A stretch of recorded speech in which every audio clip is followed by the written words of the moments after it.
आगे आप देखेंगे कि हम लोगों ने एक पूरा कोर्स डिजाइन कर रखा है आईएएस प्री के लिए। ये 100 डेज का कोर्स है, 200 आवर्स का ये पूरी प्लानिंग है और प्रीलिम्स एग्जामिनेशन के पहले इस कोर्स को पूरा कर दिया जाएगा।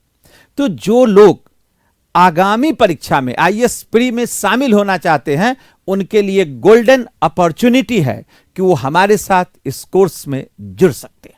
ठीक है, पूरी टीम आपके सामने है, जिसमें इतिहास में मैं स्वयं आपका मार्गदर्शन करूंगा, पॉलिटी विजेंद्र सर देखेंगे, जो ज्योग्राफी का हिस्सा है वो पीवी सर देखेंगे और इकोनॉमी कुसुम मैम आपका मार्गदर्शन करेंगे, साइंस में वैभव सर आपका मार्गदर्शन करेंगे और जो करंट अफेयर्स है जो बहुत ही महत्वपूर्ण हिस्सा है, पिछले कई वर्षों से देखा जा रहा है कि करंट अफेयर्स में काफी प्रश्न पूछे जा रहे हैं, वो हिस्सा ओजांग सर स्वयं और कुसुम मैम इसमें आपका मार्गदर्शन करेंगे। अब देखो, एक एनसीईआरटी का बैच है, जो एनसीईआरटी का बैच हमारे यहां का बहुत ही लोकप्रिय बैच है। इस लोकप्रिय बैच से भी आप जुड़ सकते हैं। एनसीईआरटी उन सभी बच्चों के लिए जो बेसिक्स अपना बेहतर करना चाहते हैं।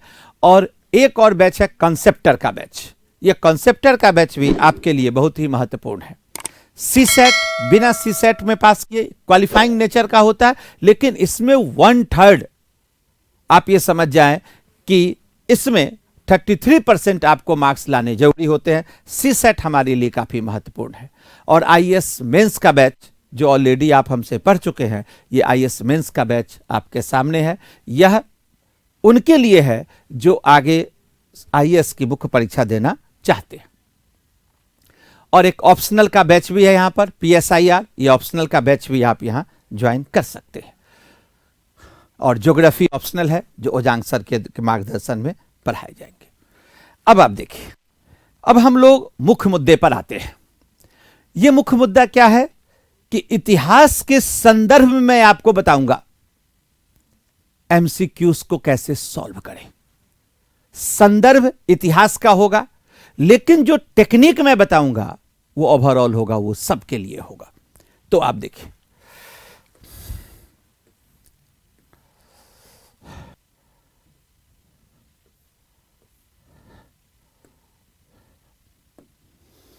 Tricks to solve MCQs. जितने बच्चे आप जुड़ चुके हैं यहां पर, आप सभी का बहुत बहुत स्वागत। आज जो हमारे इस सेशन का, आज मेरे इस व्याख्यान का जो केंद्रीय बिंदु होगा वो यही होगा कि tricks to solve MCQs, multiple choice questions. जो प्रारंभिक परीक्षा हमारी होती है वो एमसीक्यूज नेचर का है।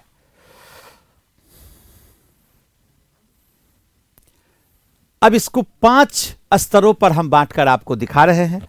इसमें आप देखिए कि सबसे पहले यहां देखो, stage first, nature of exam pattern.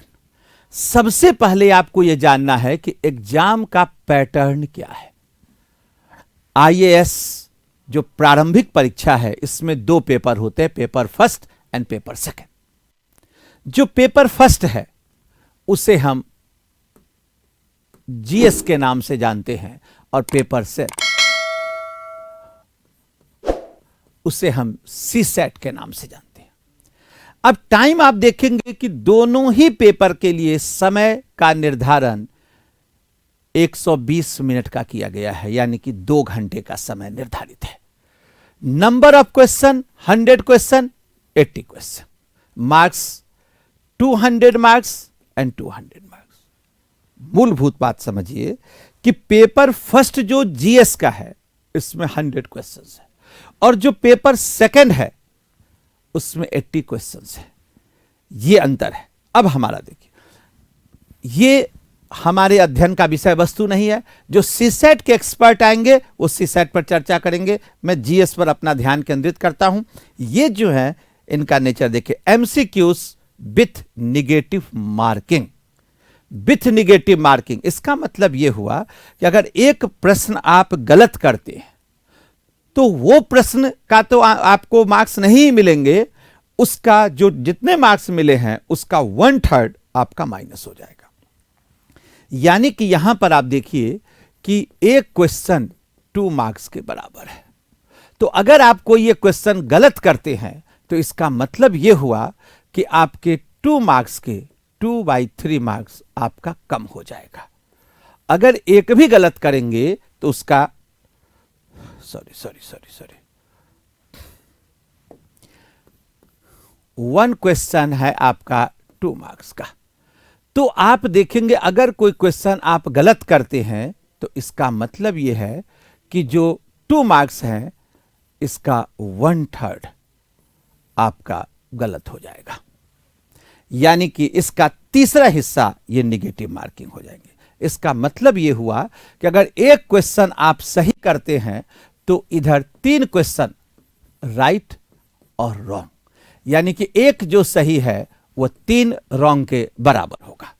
तो एक बात आप पहली बात ये ध्यान रखिए, एग्जाम का पैटर्न आप देख लो कि जो आंसर आप गलत करेंगे उसका 1/3 मार्क्स आपके कट जाएंगे। यानी कि एक सही जो आंसर होगा वो 3 गलत के बराबर होगा। यानी कि 3 गलत करोगे तो एक जो सही हुआ इसके नंबर आपके चले जाएंगे।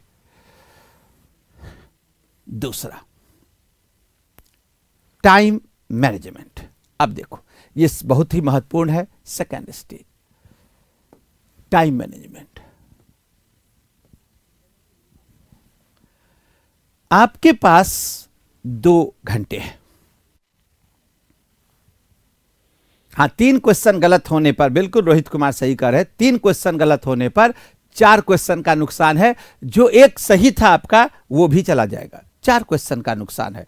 तो आपको इस बात का ध्यान रखना है कि आंसर गलत ना हो, आंसर गलत ना हो। अब इसके बाद दूसरा टाइम मैनेजमेंट को देखिए। आपके पास टोटल है 2 आवर्स। 2 आवर्स का मतलब 120 मिनट्स। अगर सेकंड में आप ले जाएं तो 7200। यानी कि आप यहां देखिए जो आपके पास 2 घंटे है, इस 2 घंटे को आप लिख सकते हैं 120 मिनट्स और 7200 सेकंड। अब इसमें से 200 सेकंड हमने बाहर कर दिया। ध्यान से सुनिएगा, 200 सेकंड हमने बाहर कर दिया। क्यों किया? ऑफिशियल फॉर्मेलिटीज के लिए, जिसमें आप सिग्नेचर करते हैं, आपकी कॉपी का वेरिफिकेशन होता है, जो इन्विजिलेटर एक नॉर्मल प्रक्रिया के तहत लाते हैं। ठीक है, यानी कि लगभग 3 मिनट्स के आसपास का समय आपका निश्चित वेस्टेज जाएगा। तो एक्चुअल में आपके पास समय कितना बचे? 700 सेकंड। 700 सेकंड में आपको कितने आंसर करने हैं? 100 question. 100 question, that means 70 question, 70 seconds पर क्वेश्चन।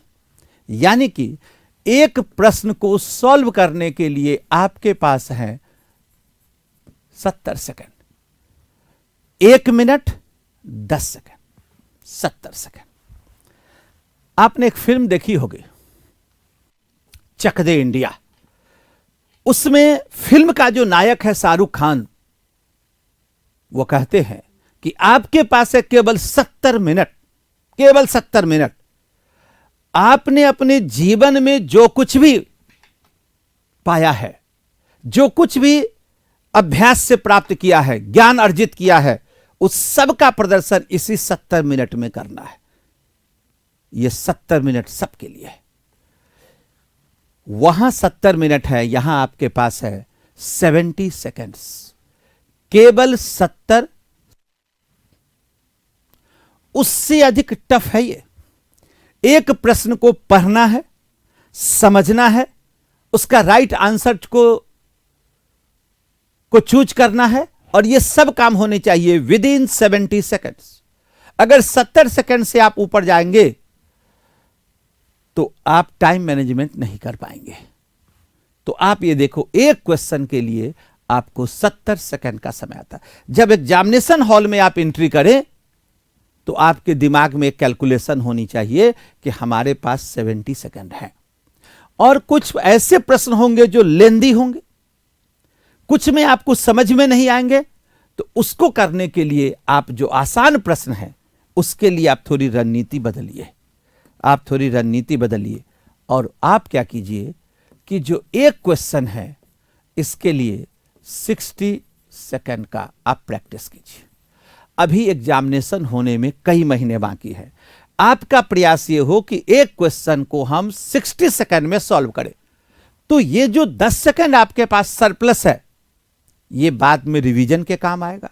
ऐसे प्रश्न में जिसमें आप उलझ चुके हैं या जिसमें आपका जो नर्वस सिस्टम है वो काम नहीं कर रहा है, वैसे चीजों में, टफ क्वेश्चन में आप वो समय लगाइए। आपका टारगेट होना चाहिए कि प्रत्येक प्रश्न के लिए आप 1 मिनट दे, 60 सेकंड दे, तो 10-10 सेकंड आपके पास सरप्लस होता चला जाएगा। ठीक है। एक तो ये टाइम मैनेजमेंट है। तो आपको हमने 2 बातें बताई। एक तो nature of the exam pattern, nature of the exam pattern बताया, निगेटिव मार्किंग है। और 3 अगर आप गलत आंसर करेंगे तो 1 सही चला जाएगा, और 3 पर 1 सही चले जाएंगे, मतलब कुल नुकसान 4 प्रश्नों का होगा। ठीक है। अब आप अपना एक टारगेट बना ले। आपके पास कैलकुलेशन में आ रहे हैं 70 सेकेंड्स। आप 70 सेकंड में से 10 सेकंड को आप सेव कर लीजिए, 60 सेकंड का टारगेट बनाइए। और चूंकि एग्जाम बिल्कुल कल नहीं है, कुछ महीनों के बाद है, first week of the June में है, तो you have enough time to manage your time speed. गति को बना के रखिए। अब गति को बनाएंगे तो ये आगे समय देगा विपत्ति में। जैसे हम एक इंग्लिश में प्रोवर्ब है, save for the rainy days. ये रेनी डेज यानी कि विपत्ति के लिए बचा करके रखिए। ये समय आपके लिए लास्ट में काम देगा, काम देगा। ये तो टाइम का बड़ा महत्व है। और एग्जामिनेशन में जब समय का बम्बार्डमेंट होता है तो व्यक्ति दबाव में आ जाता है, और इसी दबाव में हमारी जो सोचने की क्षमता होती है उसकी गति रुक जाती है। इसलिए इस बात का भी ध्यान रखिए कि आप प्रश्नों के दबाव में ना आइए, प्रश्न के चॉइस में ध्यान रखिएगा। अब मैं एक अपना उदाहरण दे रहा हूं। सबसे पहली बार जब मैं आईएएस का प्रीलिम्स दे रहा था इन 90s, तो जब पहली बार अपीयर हुआ और प्रश्नों के बम्बार्डमेंट हुए, और उस जमाने में ऑप्शनल से 120 क्वेश्चन पूछे जाते थे और जीएस से 150 प्रश्न पूछे जाते थे। अब ऑप्शनल से क्वेश्चन डायरेक्ट नहीं आते हैं, ऑप्शनल से, और ऑप्शनल ही डिसाइडिंग होता था। जब मैंने क्वेश्चन को देखना शुरू किया तो ऐसा लगा कि ये हमारे पहुंच से बाहर है। मुझे लग गया, आधे से ज्यादा समय बीत चुका था, 2 घंटे का समय था, 1 घंटा से ऊपर निकल चुका था। मुझे लगा कि ये चीज गया, ये अटेम्प्ट खत्म हो गया। मैं बाहर निकल गया। एक छोटे से स्कूल में वो सेंटर पड़ा था, जून का महीना था, गर्मी बेशुमार थी, पसीने से लथपथ। मैं बाहर एक बेंच पर बैठ गया, जहां टेबल पर पानी वानी रखे थे, वही पानी पी के बैठ गया। मुझे कहा कि ये लगाने। एक टीचर वहां से आए, एक प्राइमरी स्कूल था, छोटा सा स्कूल। एक शिक्षक आए, मुझसे पूछा कि व्हाट्स द मैटर। मैंने कहा कि sir my time is over, मेरा समय खत्म है, अब इसमें कुछ नहीं हो सकता, माई टाइम इज ओवर। वो शिक्षक मुस्कुराए और कहा कि your time is not over, 30 minute is remaining, 30 minutes is remaining. तुम्हारा समय समाप्त नहीं हुआ, अभी भी 30 मिनट हैं। संकेत काफी था कि यानी कि पलटवार करो, जाओ एग्जामिनेशन हॉल में, बाकी के 30 मिनट में अपनी प्रतिभा दिखाओ। और इस बीच में मैं 20 मिनट वेस्टेज कर चुका था।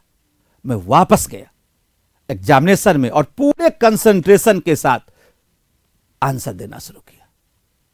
मैंने जो भी बेस्ट हो सकता था करता चला गया। और जब एग्जामिनेशन हॉल से बाहर निकला तो देखा कि मैंने इतने सफिशिएंट आंसर बना लिए हैं जिससे मेरा प्रीलिम्स क्वालिफाई हो जाएगा, और पहले ही अटेम्प्ट में आईएएस का प्रीलिम्स क्वालिफाई हो गया।